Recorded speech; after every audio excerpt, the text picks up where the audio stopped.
Hello students. Well, again in this revision video, I have taken a topic from the second unit, that is human resource planning. I will be explaining it in a very concise way since we have already discussed this particular topic in the classroom and you guys have all the notes regarding the topic. So when we talk about human resource planning, what is human resource planning? Uh, it is a process through which an organization ensures that it has the right kind of people, right number of people, which are being placed at the right place at the right time, which are capable enough to effectively and efficiently perform their task to achieve the organization goals. तो जब हम उस process की बात करते हैं जिसके through basically एक प्लानिंग है, जब हम प्लान आउट करते हैं कि हमारे पास right number of people are there in the organization, right kind of people उनकी जो स्किल्स रिक्वायरमेंट है, उनकी जो कैपेबिलिटी है वो उनकी जॉब से मैच कर रही है कि नहीं कर रही है. So when the organization have the right number of people, right kind of people which are being placed at the right position based upon their capability, based upon their skills, based upon their qualification, and जिस समय organisation को उनकी ज़रूरत है उस समय वो वहाँ पे हैं कि नहीं है, इन सारी चीज़ों को देखना, इन सारी चीज़ों के बारे में प्लान करना, इसको हम ह्यूमन रिसोर्स प्लानिंग कहते हैं. सेकेंडली, HRP जो सिस्टम है, it is a system of matching the supply of people with the opening the organization expects over a period of time. जब हम सप्लाई ऑफ पीपल की बात करते हैं, यहाँ पे एग्जिस्टिंग एम्प्लॉयज़ भी आते हैं एंड वो सारे एम्प्लॉयज़ भी आते हैं जिनको हम हायर करेंगे इन द फ्यूचर. तो हमारे पास वो सप्लाई है लोगों की जिसको कि हमें हायर करना है फ्यूचर में, जो पोजीशंस हमें भरनी है उस पर्टिकुलर पोजीशंस के लिए हमारे पास प्रेजेंट एम्प्लॉयज़ हैं कि नहीं है. अगर नहीं है तो हम उनको कहाँ से हायर करेंगे ये हमको देखना होता है. अगर हमारी ह्यूमन रिसोर्स प्लानिंग इम्प्रॉपर है, अगर हमने प्लानिंग प्रॉपर तरीके से नहीं करी हुई है, तो इट में लीड टू ओवर स्टाफिंग. बहुत सारी प्रॉब्लम्स आती है, ओवर स्टाफिंग हो जाएगी. हमारे पास रिक्वायरमेंट 10 लोगों की, हमने प्लान आउट नहीं किया है चीज़ों को, तो हमने 12 लोगों को हायर कर लिया तो 2 लोग ओवर स्टाफ हो गए, तो ओवर स्टाफिंग की प्रॉब्लम आ जाती है. इंक्रीज डायरेक्ट कॉस्ट आ जाती है. डायरेक्ट कॉस्ट मतलब सैलरी देनी पड़ेगी, एक्स्ट्रा लोगों को हम सैलरी दे रहे हैं. कॉस्ट ऑफ ट्रेनिंग आ जाती है, 10 लोगों की रिक्वायरमेंट है, उसकी जगह पे हम 12 लोगों को ट्रेनिंग दे रहे हैं, तो कॉस्ट ऑफ ट्रेनिंग बढ़ गई. एमिनिटीज़ की शॉर्टेज हो जाती है. हमारे पास जो इंफ्रास्ट्रक्चर है वो 10 लोगों का है, हमने हायर अगेन 12 लोगों का लिया है, तो इंफ्रास्ट्रक्चर की प्रॉब्लम आती है. इसी तरीके से अंडर स्टाफ की भी प्रॉब्लम होती है कि अगर हमने प्रॉपर तरीके से प्लान आउट नहीं किया है, अभी तक हम ओवर स्टाफ की बात कर रहे थे, अभी हमारे पास अंडर स्टाफ है, हमको 10 लोगों की रिक्वायरमेंट है, हमने 6 लोगों को हायर कर लिया, ठीक है, तो 4 लोग अंडर स्टाफ हो गए. तो 4 लोगों का काम कौन करेगा, तो प्रोडक्शन जो फैसिलिटी है, जो प्रोडक्शन कैपेबिलिटी है वो रिड्यूस हो जाएगी, जो हमें जितना आउटपुट चाहिए वो हमारा रिड्यूस हो जाएगा. तो ये सारी चीज़ों को जब हम मॉनिटर करते हैं, जब इन सारी चीज़ों को एनालाइज करते हैं, तो देखते हैं कि जो ह्यूमन रिसोर्स प्लानिंग है, it is one of the most essential element of the organization in terms of deciding what kind of people and in which amount they are being required in the organization. So this is all about your human resource planning. इसके कुछ objectives होते हैं. जब हम objectives की बात करते हैं, the first and foremost objective of human resource planning is the forecasting human resource requirement. Now how can you forecast about the human resource requirement? जब हम फोरकास्टिंग की बात करते हैं, HRP is very essential to determine the future requirement of employees, the future requirement of human resource needs in the organization.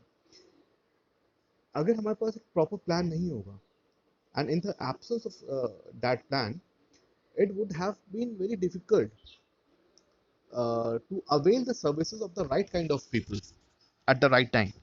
तो हमें ये decide करना है कि हमें ये देखना है कि फ्यूचर में हमें किस टाइप के लोगों की रिक्वायरमेंट पड़ेगी और कितने लोगों की रिक्वायरमेंट पड़ेगी. तो ये फर्स्ट ऑब्जेक्टिव फुलफिल करता है हमारा HRP. दूसरा हमारा है एनालाइजिंग करंट वर्कफोर्स. जो ह्यूमन रिसोर्स प्लानिंग है, it helps in analysing the competency of present workforce. जो हमारा प्रेजेंट एम्प्लॉयज़ हैं वो कितने कॉम्पिटेंट हैं, उनकी स्ट्रेंथ क्या है, उनकी एबिलिटीज़ क्या हैं, ये सारी चीज़ों को भी एनालाइज करने में हमारा जो एचआरपी है उसका बहुत एसेंशियल रोल होता है to analyse the capabilities, to analyse the skills of the current workforce. Third, it provide information.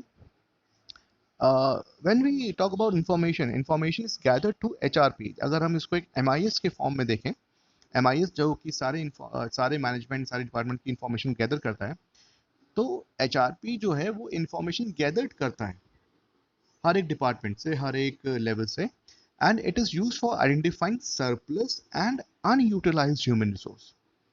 आपकी ऑर्गेनाइजेशन में मान लीजिए you are a marketing manager, तो आप कंसर्न है मार्केटिंग डिपार्टमेंट से।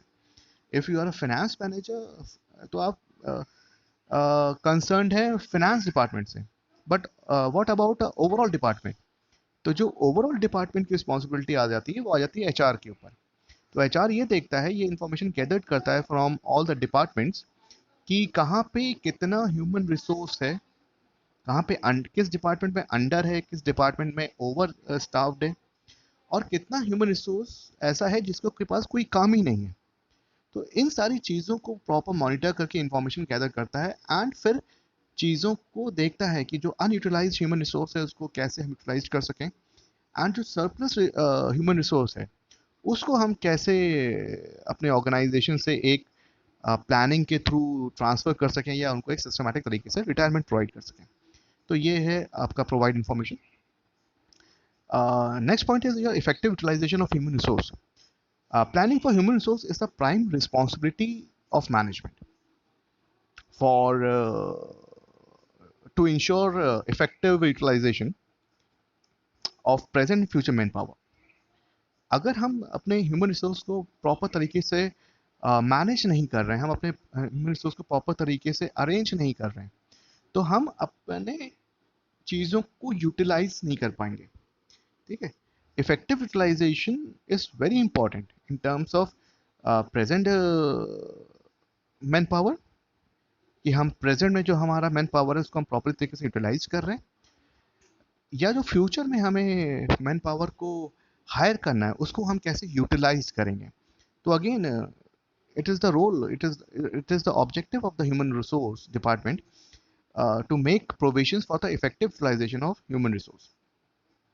The last objective of human resource planning is to determine the manpower gap. Now what is the manpower gap? जब हम manpower की gap की बात करते हैं, हम ये देखते हैं कि हमारे पास फ्यूचर में, यहाँ पे हम फ्यूचर की बात कर रहे हैं, यहाँ पे फ्यूचर में हमें कितने ह्यूमन रिसोर्स की रिक्वायरमेंट पड़ेगी और कहाँ से हम उनको सप्लाई कर सकते हैं। मान लीजिए हमारे पास अभी की डेट पे 5 लोग हमारे पास काम कर रहे हैं, फ्यूचर में we will be needing around 10 more people. तो 10 लोगों की रिक्वायरमेंट है, ठीक है। और वो 10 लोग हमें कहाँ से हायर होंगे? हमने जहाँ से, हमारे पास जो भी एजेंसीज हैं, जो भी सोर्सेज हैं, वो हमको मान लीजिए 6 उन्होंने हमको प्रोवाइड कर दिए, 6 ह्यूमन रिसोर्स प्रोवाइड कर दिए, तो हमारे पास 4 लोगों को गैप हो गया। तो ये हो गया कि हमारे पास कैसे गैप हो रहा है, उस गैप को कैसे फिल करेंगे, पहली चीज़। एंड प्रेजेंट की अगर हम बात करें तो हम ये देखते हैं कि अभी हमारे पास कितने क्या काम है, उस काम को करने के लिए कितने लोगों की रिक्वायरमेंट पड़ेगी, और एक्चुअली में हमारे पास कितने लोग हैं, अवेलेबल हैं। तो these are the two ways through which the human resource department determine the manpower gap. एक फ्यूचर ओरिएंटेड है कि फ्यूचर में हमें कितने लोगों की रिक्वायरमेंट पड़ेगी और वो रिक्वायरमेंट हमें कहाँ से पूरी होगी। अगर वो रिक्वायरमेंट पूरी हो जा रही है then it is good and fine. अगर वो रिक्वायरमेंट पूरी नहीं हो पा रही तो वो मैन पावर गैप में कहलाएगी।